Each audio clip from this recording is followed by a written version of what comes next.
Okay, let's continue looking at application of differentiation.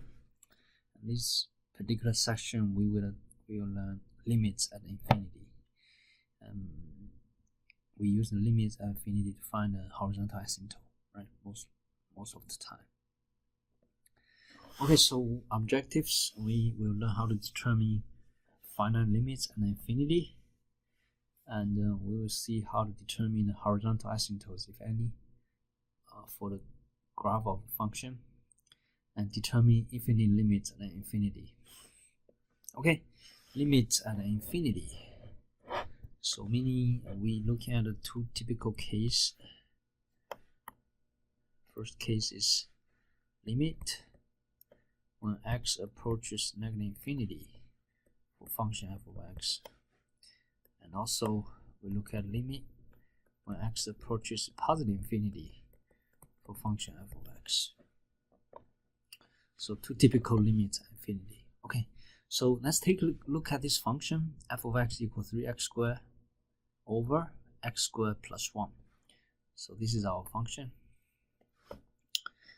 and we will look at the end behavior of function on an infinite integral, meaning we look at when x approaches negative infinity, what happened to f of x, right? And look at when x approaches positive infinity, what happened to f of x. Okay, if you look at this particular case, when x approaches negative infinity, then f of x approaches 3. This is horizontal. X equals y equals 3. Okay.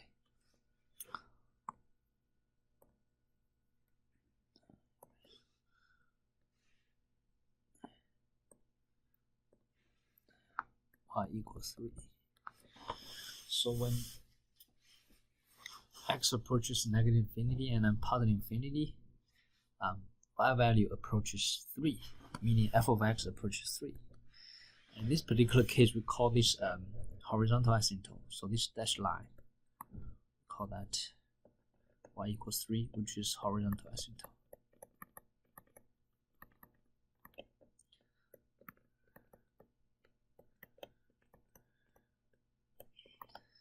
This is a horizontal line.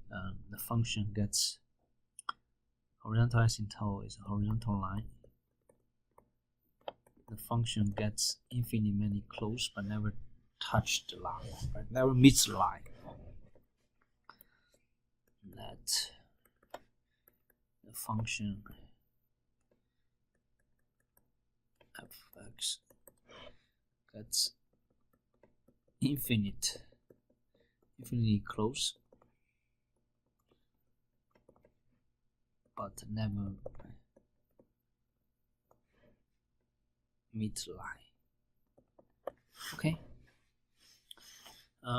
You can also use the table method, meaning construct a table, pick some value from left hand side of the 0, and pick some value from right hand side of the 0. This is left, that's right. And then you look at how does y value changes, and based on the corresponding x values. So as you can see, when x equals 0, then the function y value equals 0. Okay, when x equals negative 1, y value becomes 1.5. When x equals negative 10, y becomes 2.97. When x becomes negative 100, then y value becomes 2.9997. And as you can see, just getting closer and then closer to 3. That means when x approaches negative infinity, y value approaches 3. On the right hand side, right, when x equals 1, we get a y value equals 1.5. X equals 10, y value equals 2.97. X equals 100, y value equals 2.9997. When x approaches infinity, then y value approaches positive 3. Okay. So left hand behavior, right hand behavior actually converges. That means f of x equals 3. That's what we call horizontal asymptote.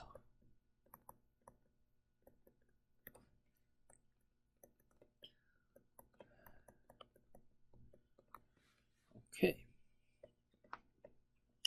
The table suggests that the value of f of x approaches 3 as x increases without bound. Similarly, for f of x approaches 3 as x decreases without bound. Then these limits at infinity are denoted by the following, right? Limit when x approaches negative infinity for function f of x equals 3. Limit when x approaches infinity for f of x equals 3. So left hand side limit and the right hand side limit converges. That means horizontal asymptote occurs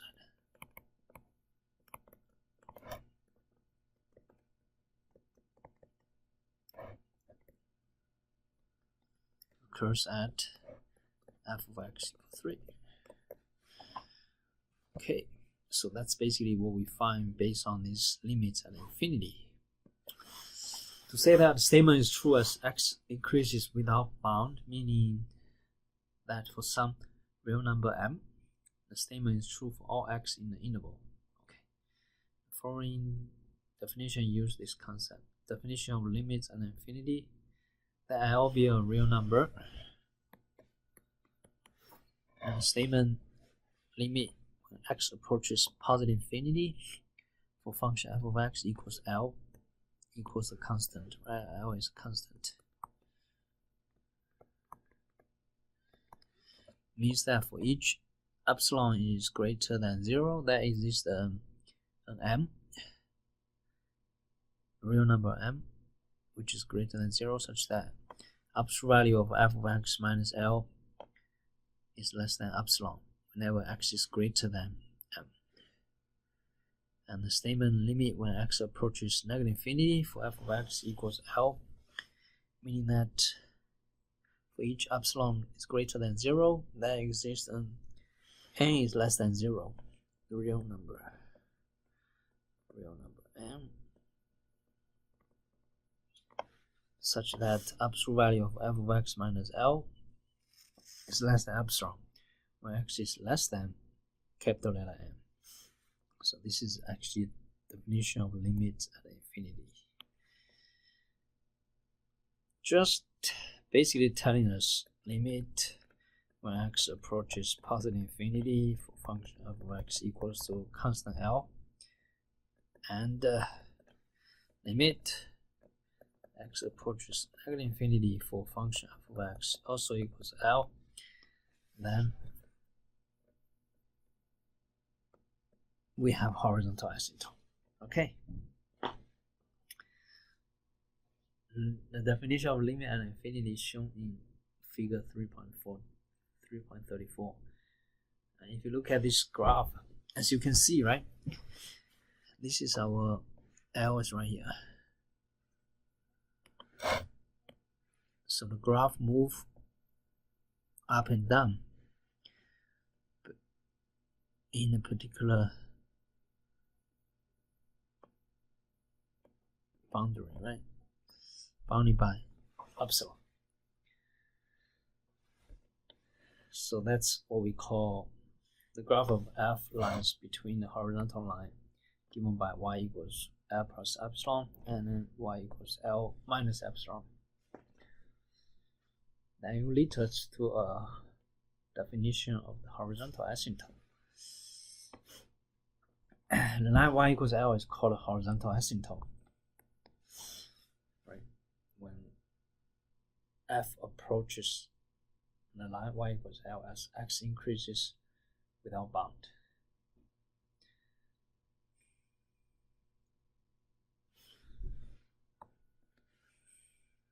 So just like the other one, the one we just go over, y equals L or f of x equals L.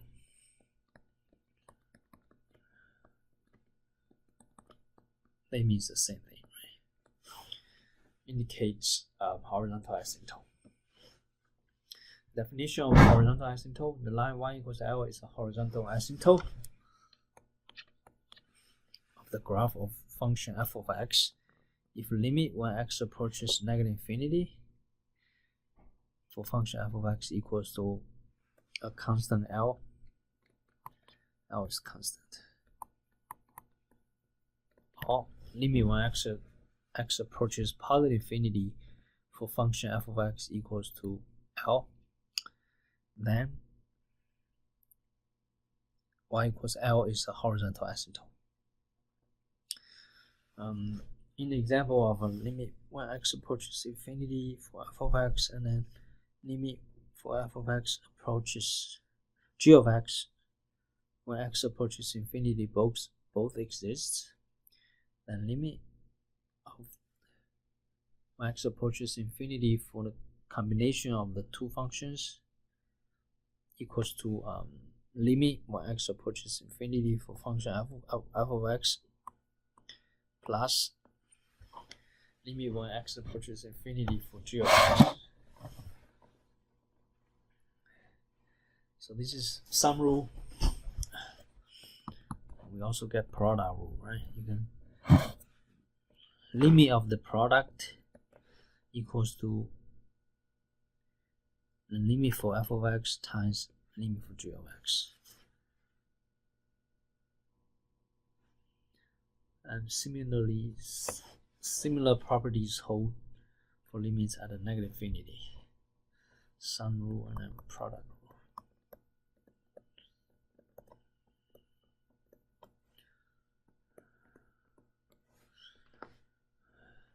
If I is a positive rational number and c is any real number, then limit when x approaches infinity for c over x to the r power equal to 0.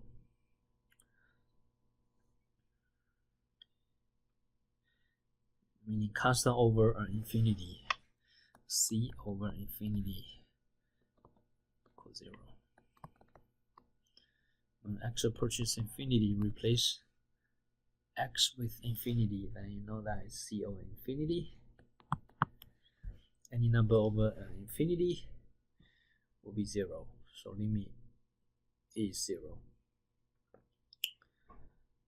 Further on, if x approaches negative infinity for c over x to the r power also equals 0, because limit when x approaches negative infinity, so we get a c over negative infinity to r power. It's still infinity, right? So c over some kind of infinity, and also equals 0. Okay, this is very straightforward. You just direct substituting x with positive or negative infinity. Okay, let's take a look at this particular limit. So we got a limit when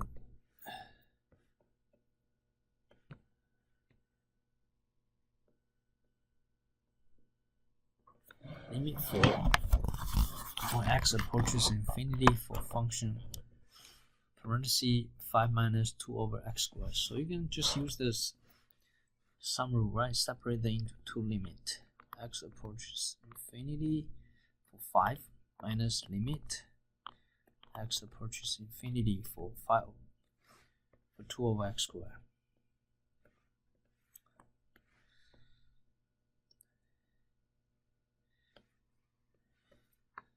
2 over x squared. Limit for constant isn't constant. And for limit, direct substituting x with infinity, 2 over infinity square is 5 minus 2 over infinity will become 0, so it becomes 5 minus 0, which is just 5. Okay, so limit for this particular function 5 minus x 2 over x squared is 5.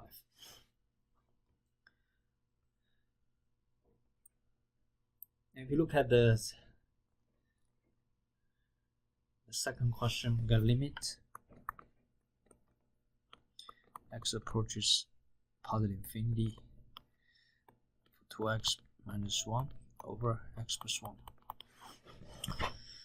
And if you do direct substitution, it probably doesn't help too much. So what we can do is divide both the numerator and denominator by x.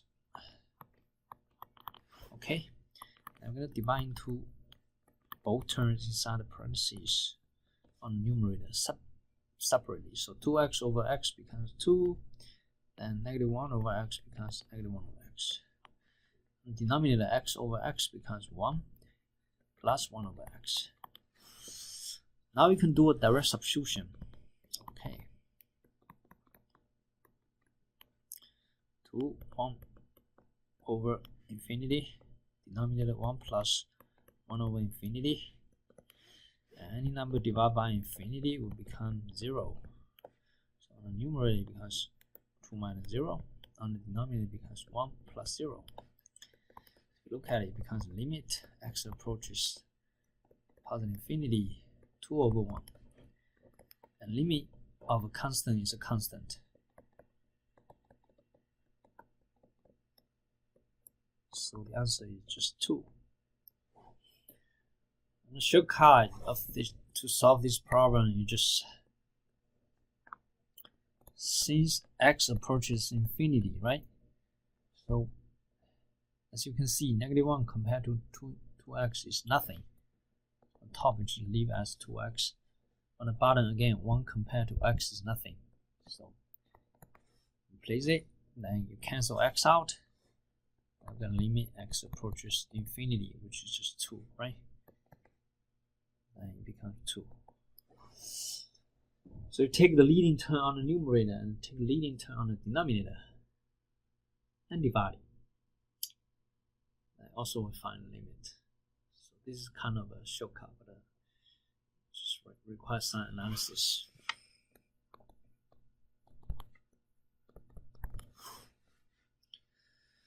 Okay. So if you do direct substitution, you get a infinity over infinity, right? So to solve this, then we divide both numerator and denominator by x. Then you follow all these steps I just show you. Then you apply the theorem, becomes 2. And y equals 2 is horizontal asymptote for this particular function. If you look at it, this is y equals 2.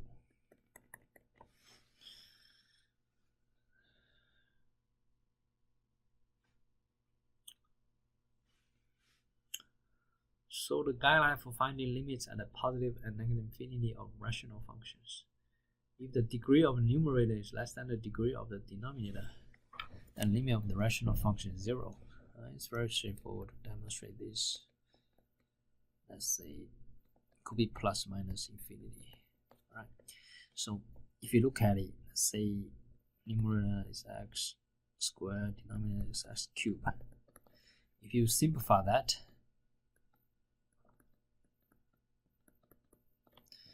then we get 1 over x. No matter you plug in positive infinity or negative infinity into the function 1 over x, it will become 0. Okay, it's like a quick demo of this particular guideline. Second guideline, if the degree of a numerator is equal to the degree of the denominator, then the limit of the rational function is the ratio of the leading coefficient. Another example could be limit x approaches plus minus infinity 2x cubed over 3x cubed. Right?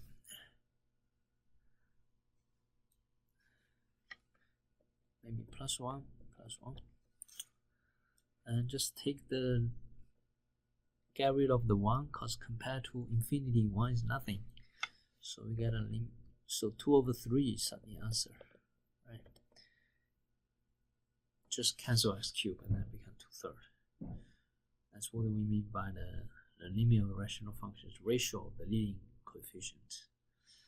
The third one, if the degree of the numerator is greater than the degree of the denominator, then the limit of the rational function does not exist. In this case, we have x cubed over x squared. When divided, it becomes limit x approaches plus minus infinity x, and limit of infinity is infinity, so that means limit does not exist. Limit of the rational function does not exist. Okay. Let's take a look at example number 4, a function with two horizontal asymptotes. Okay. And let's say we have the function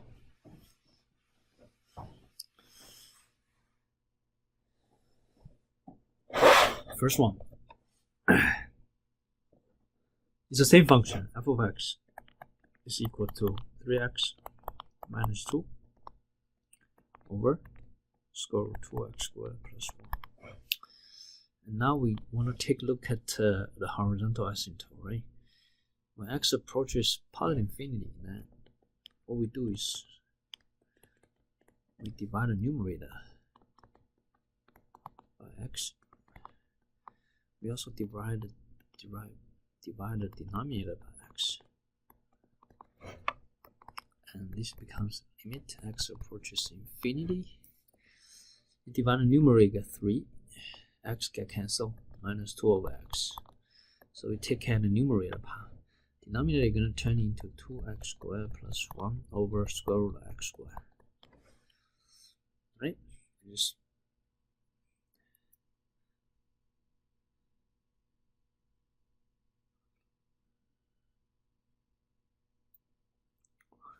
after that you can just divide it. Since x is positive, so we get a limit x approaches infinity, and it becomes 3 over 2 minus 2 over 3 minus 2 over x, and this becomes radical of 2x squared over x squared is 2 plus 1 over x squared. And when x approaches infinity, plug in infinity, then limit x approaches infinity, 3 minus 2 over infinity. On the denominator we get a square root of 2 plus 1 over infinity squared.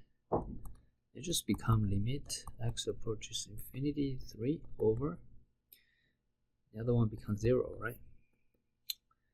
Radical 2 minus 0 plus 0.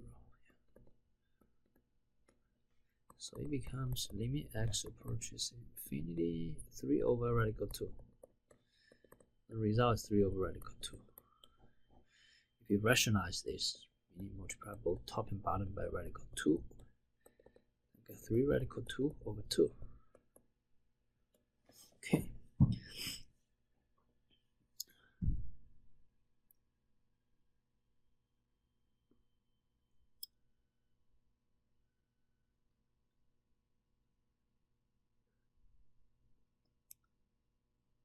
Okay, let's take a look at the second one. Let's find a limit when x approaches negative infinity. So again, we divide both top and bottom by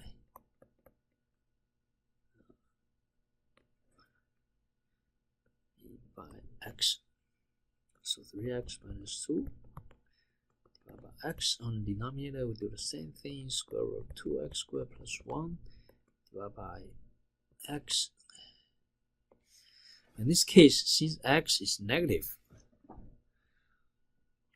so numerator stays as it is, no change. It's negative infinity, negative infinity.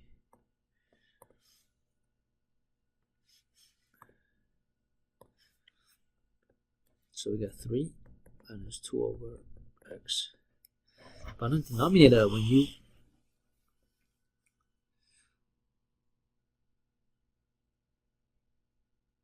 because x is negative, in order to guarantee it's negative, so you gotta put a square root of 2x squared plus 1 over negative square root of x squared. Okay? Because we're gonna guarantee, you end up with a negative number, right? Because x is negative.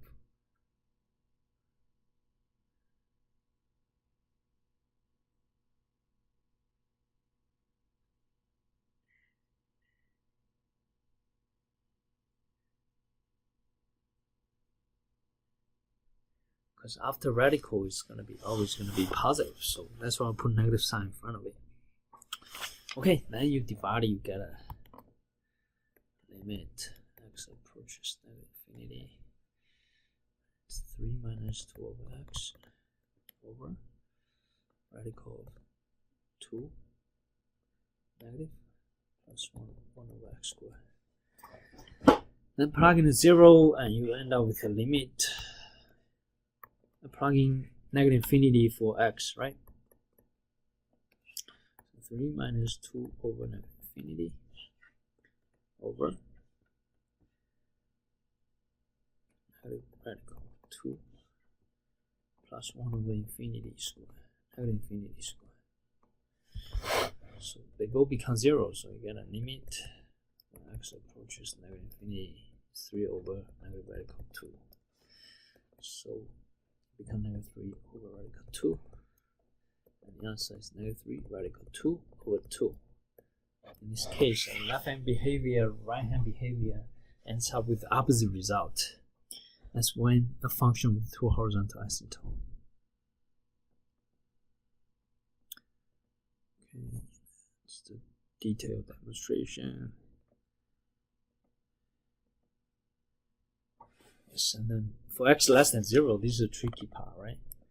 X is equals to negative square root of x squared. Okay, and divide both the numerator and denominator by x. End up with that. That's exactly what we have. Here, this is a key thing because anything after the square root become positive. So this part is always positive. Or we have to put a negative sign in front of it to guarantee it's a negative result. Because x is negative. As you can see, when you graph the function, then 2 horizontal asymptotes, and 1 horizontal asymptote to the right. What's that? Horizontal asymptote to the left. So functions that are not rational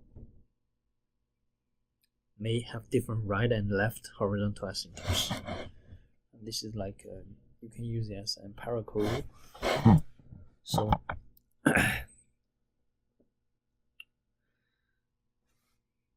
this is the case with 2 horizontal asymptotes. And let's take a look at the infinite limits and an infinity. So definition of infinite limits and infinity, that f of x be a function defined on an interval a, comma positive infinity. The statement limit when x approaches positive infinity for function f of x equals to infinity, meaning that for each positive number m, there is a corresponding number n is greater than 0, such that f of x is greater than m whenever x is greater than m, capital letter M, as Nancy. The statement limit when x approaches positive infinity for f of x equals negative infinity means that for each negative number m, there's a corresponding number n as Nancy which is greater than 0, such that f of x is less than m as Mary whenever x is greater than capital letter N as Nancy. Okay, let's take a look at this particular example really quick, right? Let's learn how to find infinite limits and infinity. So when limit approaches positive infinity for x cubed, you gotta plug in infinity here, right? We get an infinity to the third. Infinity to the third is still infinity. So limit when x approaches infinity is infinity. Okay, positive infinity. When x approaches negative infinity, x cubed. Here, when limit x approaches negative infinity, we get negative infinity to the third power, negative number raised to the third power, still remain negative.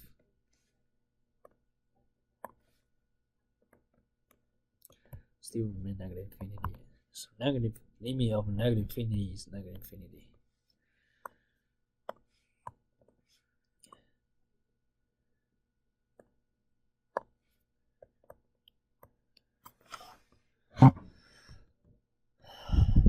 So that's basically what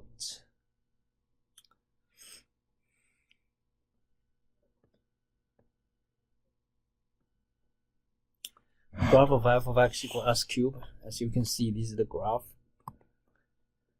It goes up without bound and goes down without bound. So limit when x approaches positive infinity for f of x is positive infinity. Limit on the left hand behavior where x approaches negative infinity for f of x is negative infinity because it goes down without bound, right? Go up without bound.